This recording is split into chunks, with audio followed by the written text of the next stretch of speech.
Cohen with the first part of a two-part series on Sylvester Stallone. Well, you know that Sylvester Stallone is probably the biggest movie star in the world.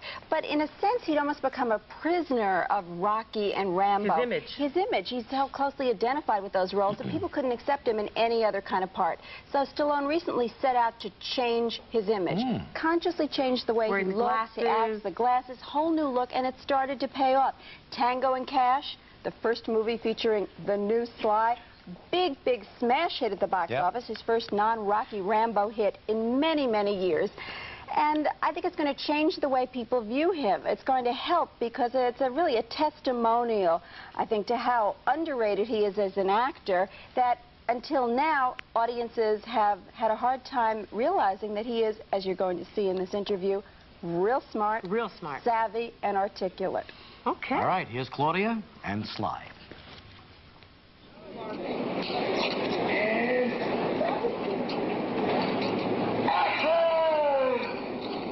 Stallone is back as Rocky 5 in the latest installment of the wildly popular series, now shooting on location in Philadelphia.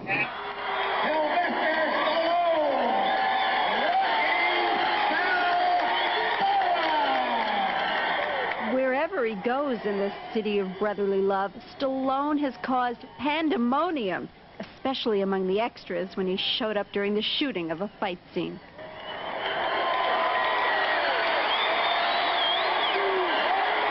We caught up with Sly during a quiet moment between takes on the set. Now I see you've got your new glasses on, you've got your new clothes on. I keep hearing about the new Sylvester Stallone. Yes, new and improved. New and improved. Now, who is this guy and what was wrong with the old Sylvester? Well, no, what it was is I think the characters really took hold a lot more and solidified people's images of me, per se. So, for example, when you see Rocky, you tend not to think of it as an acting piece, but more of a boxing piece, because of the physicality of it. So right away, they say, oh, a man who is that physical really doesn't have another side. So right away, you automatically assume that they are the character. And I think I guess that's movies in a way can be like a giant commercial for your personality or your persona. It really does form who you are. Basically, I've always been quite different than the characters I played on film, even though my personal life doesn't seem to read that way. It reads more like Rambo than anything else. But the fact is that I have been wearing glasses at about 12 years old. I just never had the nerve, except for one film called Nighthawks, to wear them before. You've created such vivid characters that I think this led to a public perception that you were very much like them, that you were, in fact, in reality, dumb. Does that bother you? Why would you say that? Scratching your... Well, I think what happened is I started to play characters that really relied more on physical instincts and body language rather than verbal communication. So I guess that's my fault. Originally, I started out, you know, Rocky, even though he's not very bright, he's very verbal and has a great deal of common sense. And he has an innate street wisdom as opposed to a scholarly aptitude. Then I followed it with Fist, again, with a very verbal character. And then, I don't know, there was this descent into a maelstrom of monosyllabic roles that I guess it's my fault. Even though I'm proud of the characters, but they don't come off as Einstein types. But that was the way, you don't exactly see Rambo killing people with a slide ruler. You know, it's just not his character. So, anyway, that was a part of my past. And as we move on with Tango and Cash, I just tried to get closer to what I am. And I'd say of all the roles I've played, that really does smack of my kind of irreverent look of life, you know.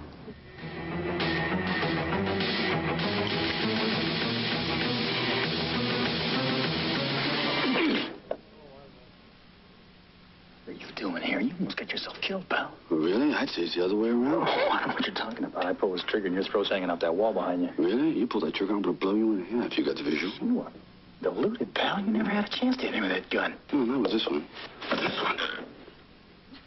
If you're trying to change your image, why do Rocky 5? I can't end Rocky the way you know, originally, and I keep saying this, and it all smacks of avarice, but it's not true, you know. It has nothing to do with the money aspect. I thought the Rocky character was of his purest form in 1 and 2 when he really was the Chaplin-esque character with the hat and gloves and basically from these streets.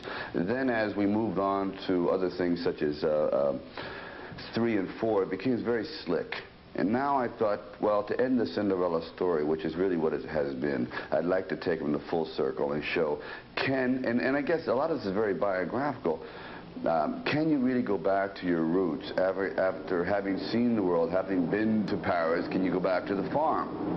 And this is the major aspect of the story is a reacclimation to his original turf. And I think that it's a lot more generic and real as opposed to the phantasmagoria of the other films. You said bring him full circle. Does that mean there will not be a Rocky 6? Oh, absolutely not. It says Rocky on crutches. No, thank you. No. In your original version of the script for Rocky 5, you had the Rocky character killed off. It's true. Why? I can't take it. I'm weak. I can't take it. I have sequelitis. The only way to get out of it. Come back and... no, I thought that would be a noble end, very Hemingway-esque, is that Rocky does die, but what lives on is Adrian. I had Adrian come out and make a speech saying that, yes, my husband passed away, whatever, but he was a little man who proved that he could do great things, and as long as he is alive, I mean, as long as his spirit is alive and proof that other people can live in these dreams, he'll never die. You know, he lives on, and all of us, for anyone who is willing to take the shot, is willing to go one step beyond their little small dreams in life to take a grasp at the brass ring. So it was really more of a philosophical note. But I thought, after they pelted me with tomatoes and I would set my house would set afire, I said, maybe we ought to just forget it. All right, Claudia gets deep into Sly's juicy personal life on Monday, right? And he really opened up, huh? He really got busted up this week and everywhere.